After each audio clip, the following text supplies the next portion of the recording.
and welcome. You are watching your special election show, Know Your Neta, and today we are in Alwar. And Alwar seat has become a high-profile seat because Union Minister Bhupendra Yadav is contesting from this seat. He is making his Lok Sabha electoral debut, and look at the crowd, the support that he is getting in this Alwar constituency, and he is going towards filing his nomination. He is with us at this moment. Bhupendra जी, जिस तरह का support आपको मिल रहा है, क्या उम्मीदें हैं? क्या लगता है 2019 का जो रिकॉर्ड है वो आप तोड़ेंगे?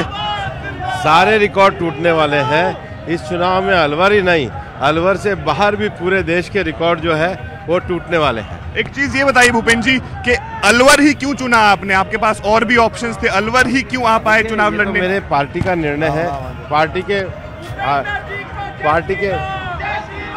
हाई का, ये दोनों बेटियां जा रही, पार्टी के हाईकमान का निर्णय है जो जिसने मुझे यहाँ पे अवसर दिया है, और मैं इसको पूरी तरीके से जमीन पे अलवर की जनता का कर्जा उतार के सेवा करूंगा। और अलवर में आप पहले से भी लगातार आते रहे, कौन सी ऐसी चुनौतियां हैं अगर आप सांसद बनते हैं जिनको आप दूर करना चाहेंगे, दुरुस्त करना चाहेंगे? अलवर में पानी का बहुत बड़ा विषय है, और अलवर का जो औद्योगिक विकास हुआ है, जो कांग्रेस के समय में पिछड़ा है, उसको आगे बढ़ाने का विषय है। और ये चुनाव राष्ट्रीय मुद्दों का है, और ये सारे विषय राम राम, ये सारे विषय राष्ट्रीय स्तर पे हम पूरा करने का काम करेंगे। उसी के लिए चुनाव लड़ा जा रहा है।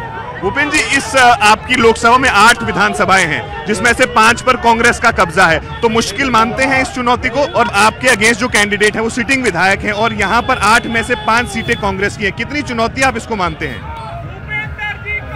यहाँ पर जहाँ तक आप चुनौती का विषय कह रहे हैं, मैं आपको ये कहना चाहूँगा कि कोई चुनौती नहीं है, क्योंकि पूरे लोग इस चुनाव को राष्ट्रीय स्तर पर देना चाहते हैं, और राष्ट्रीय स्तर पर यह चुनाव मोदी की गारंटी के लिए चुनाव।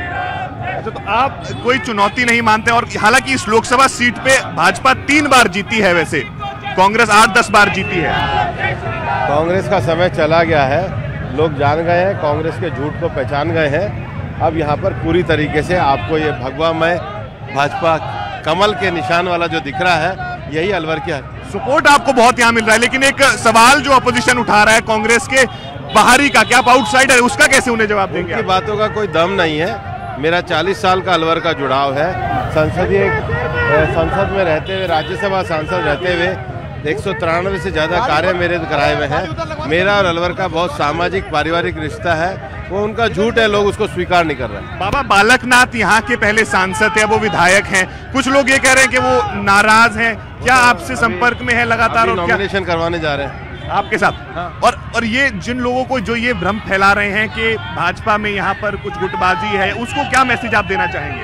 कोई गुटबाजी नहीं है, सब पूरी पार्टी एकजुट होकर के काम कर रही है। और जो 400 पार का जो टारगेट है भूपेंद्र जी, वो कैसे अचीव होगा?